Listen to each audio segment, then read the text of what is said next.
próximo 15 de julio concluye el periodo para presentar proyectos para el presupuesto participativo y vamos a compartir con usted un balance de los proyectos presentados hasta el momento.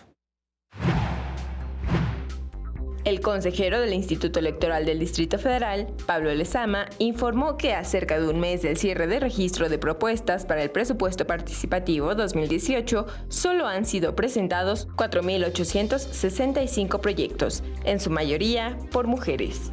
Tenemos de mujeres 2.743 que equivalen al 56.4%, y de hombres 1.784 que equivalen al 36.7%. Esta cifra es consistente.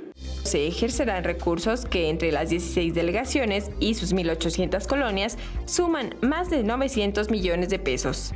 Hasta el momento, los capitalinos han registrado 1.669 proyectos en el rubro de obras y servicios, 1.066 de equipamiento urbano, 876 referentes a la prevención del delito, 622 para infraestructura, 222 de actividades recreativas, 212 de actividades deportivas y 198 propuestas para actividades culturales.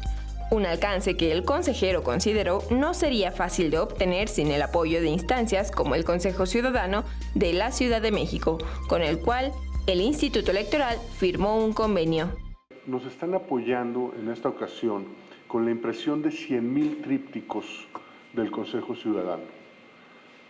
Además, nos están ayudando enviando 38,000 correos electrónicos al total de sus agremiados. Si tiene algún proyecto en mente y aún no lo registra, tendrá hasta el 15 de julio para hacerlo. Con imágenes de Andrés Brito, Andrea Díaz, 21 Noticias.